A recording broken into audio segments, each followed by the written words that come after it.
The first warning was subtle. A flicker in the communications feed, a ripple in the holographic maps projecting the orbiting colonies around Caldor Prime. The colony administrators didn't recognize it at first. In the control room of Orbital Station Sigma, panels blinked with alarms that no one could decipher, small red lights stuttering like nervous hearts. "System anomaly?" someone asked, though the question was barely more than a whisper. Before the word anomaly could settle, the first report came in. A survey ship on the outer rim of the asteroid belt had been destroyed. No signals, no distress call. Just gone. The Council of Alien Representatives, 5 species that had colonized Caldor Prime together, met immediately. Panic spread through them like wildfire. For these species, logic always dictated survival, yet the logic they had relied upon faltered here. "It's impossible," hissed Varric, the insectoid delegate from the Trelvani swarms. His multiple mandibles clicked nervously.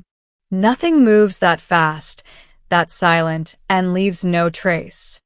"Then it's not natural," said Lyria of the amphibious Orin, her skin glistening under the dim lights. "It's a hunter, a predator. Someone's seeking us." The council debated endlessly, sending reconnaissance fleets, scanning the void, analyzing debris. Panic escalated with every missing ship. The outer colonies, more isolated and vulnerable, sent frantic transmissions pleading for guidance. All species, without exception, activated emergency protocols. Evacuation plans, defensive grids, orbital bombardments, the works.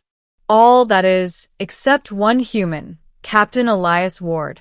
Elias stood quietly in the command deck of the Aegis Vanguard, a mining and rescue ship. Where others screamed in panic, his calm was unnerving. While alien officers barked instructions, he silently observed the comm feed. He noticed subtle patterns others overlooked. The angle of the attack, the debris fields, the way the killer, whatever it was, approached, struck, and left. "Captain," Varric snapped, his compound eyes narrowing. "Do you even understand the situation? Do you have any idea what's happening out there?" Elias turned slowly, his blue eyes steady, his voice measured. "Yes, I do. Everyone else is guessing. I'm watching. There's a method here. It's hunting for something specific, not randomly attacking." The aliens stared at him, incredulous. A human, always the outsider, refusing to panic while the rest of the council melted down. "How can you be so sure?" Lyria demanded. "Because," Elias said, pointing at the debris streams of the destroyed survey ship on the holographic map, "it's intelligent. And intelligent predators leave clues if you know what to look for. Right now, the others are shouting, moving their ships around blindly. We need patience." It was the first time someone truly listened to him. The first encounter. 2 hours later, the killer arrived. It was impossible to mistake. A massive, blackened vessel, sleek and serpentine, gliding through space like a living shadow. Its surface reflected nothing. It absorbed light. Its speed defied calculations. Sensors went haywire in its presence. The aliens panicked immediately.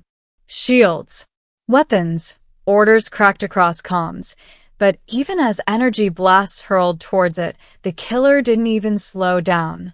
It passed through the outer perimeter of orbital defenses like smoke through fingers. Elias, standing at the observation deck, didn't flinch. He studied the ship. Something about its movements, its rhythm, seemed almost familiar. "Captain, we need to engage," shouted Commander Tharke, a massive reptilian general from the Sarion hives. "Do you understand? This thing kills anything it touches." Elias nodded, not in agreement, but in acknowledgement. "We're not engaging. Not yet. Follow my lead and we might survive this." The aliens exchanged bewildered glances, but desperation left them with little choice. Elias issued a single command: hold position. Don't fire. Observe its pattern, then respond. Minutes passed. The killer's movements became a deadly dance around the colony. It tore through supply vessels, leaving twisted metal in its wake, yet it never approached the central habitat ring. Never once. Then Elias noticed it. A faint pulse in the killer's trajectory. Every strike, every movement seemed to gravitate toward something or someone. And slowly, the truth became clear. It wasn't attacking randomly. It was hunting, yes, but for the colony's governing AI core. Not the ships, not the people, not the aliens themselves. Something about that core drew the predator. Prepare an evacuation for the AI, Elias instructed calmly. Everything else is a distraction. We need to protect the central intelligence. The council members froze. Evacuate the AI? But the core was in the heart of the colony, hundreds of meters inside, heavily shielded corridors. No one dared move it under fire. Elias didn't argue. He simply went. Alone. The human's gambit. No one followed him. They assumed he was insane. And perhaps he was, but in ways the aliens couldn't comprehend. Elias boarded a small shuttle, navigated through the chaos, and approached the central hub. Sensors pinged warnings. Intruder detected. Security lockdown activated. He ignored them all. Calmly, methodically, he entered the AI chamber. The AI, known as Orion 7, was a glowing sphere of pulsating energy, encased in reinforced grav metal. Elias studied the locks, the security nodes, the pulse rhythms of its defense systems. Then, he did something the council would never have dared. He opened the core, unplugged it from the mainframe, and secured it in a portable containment unit. By the time the killer reached the inner ring, Elias was already on his way back. Outside, chaos reigned. The aliens fired blindly, missiles and lasers screaming across the void. The killer twisted, evaded, and destroyed with precise lethality. But Elias' shuttle, small and maneuverable, zipped through the gaps unnoticed. He didn't panic. He had learned early in life that fear clouds judgment. And right now, judgment was everything. The chase through the asteroids. Once clear of the colony, Elias calculated a trajectory through the nearby asteroid belt. The killer followed, relentless, its massive hull moving through rocks and ice with predatory grace. The aliens tried to track him. He's dead. We can't follow him, Lyria screamed over comms. You're leaving the colony defenseless. Elias responded only once. The colony survives if I survive. Trust me. Through the twisting, tumbling asteroids, the shuttle darted like a sparrow. He jinked, rolled, and banked around colossal rocks, each maneuver calculated to put the killer at a disadvantage. The creature, or ship, could destroy anything with raw power, but not with finesse in confined spaces. A sudden realization struck Elias. The killer moved too predictably in open space, relying on speed and size. Constrain it, and its intelligence became a liability. He led it deeper into the asteroid belt, closer to the massive chunks of orbiting rock. Then, when the predator had no room to maneuver, Elias executed a daring move. He cut engines and let gravity take the shuttle into a massive rock crevice. The killer, following blindly, slammed into the rock with a deafening impact. Sensors on his shuttle registered no activity from the predator. Elias didn't celebrate. He knew better than to assume victory prematurely. The revelation. Once safe in the shadows of the asteroid belt, Elias studied the containment unit holding Orion 7. The AI had been silent, its usual flowing streams of data halted. He reached out mentally. Humans could interface with AI differently than the alien species, and finally understood the reason behind the predator's attack. The killer wasn't an enemy. It wasn't a random destroyer. It was a sentinel. Orion 7 had been compromised. A hidden corruption, planted during previous diplomatic negotiations, had triggered the Sentinel's programming: destroy any colony attempting to exploit or dismantle the AI. And it had mistaken the other species' aggressive evacuation measures as threats. Only a human, someone who understood subtle signals, who could override panic with logic, could approach the core safely. The AI pulsed softly, acknowledging Elias' presence. Humans capable. Survival probability high. Elias smiled faintly. Then let's make it permanent.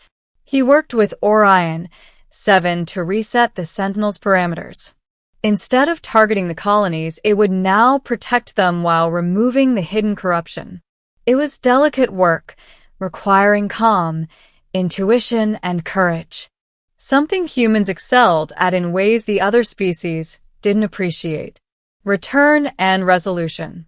Elias piloted the shuttle back to the colony. By then, the alien council had regained some composure, though fear still lingered in their eyes. They watched as the massive shadow of the killer returned to orbit, not as an attacker, but as a guardian. "Captain Ward," Lyria said quietly, "you saved us all. How did you stay calm when everyone else panicked?" Elias looked at her, then at the sentinel hovering over the colony. "Fear is contagious," he said, "but calm is stronger.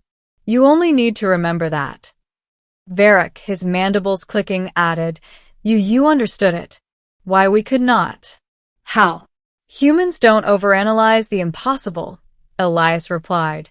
"We adapt, observe, and act. Panic solves nothing."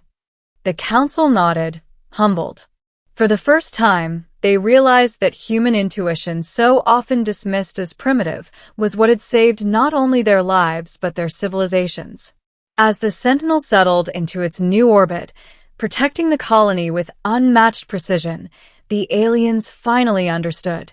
Sometimes, the difference between survival and annihilation wasn't firepower or intelligence. It was courage, clarity, and calm. And in that moment, Elias Ward didn't feel like an outsider. He felt like the reason the colonies still existed. Epilogue.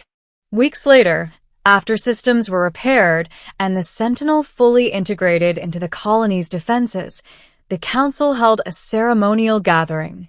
They honored Elias Ward, human captain, for his bravery, insight, and extraordinary composure. Yet, Elias remained characteristically modest. Standing on the observation deck, he looked out at the endless stars, the shadow of the Sentinel gliding silently above. "Humans panic, too," he muttered to himself. "We just hide it better."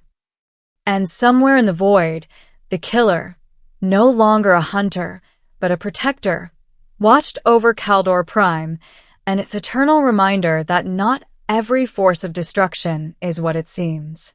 Sometimes, survival depends on who remains calm when the universe loses its mind.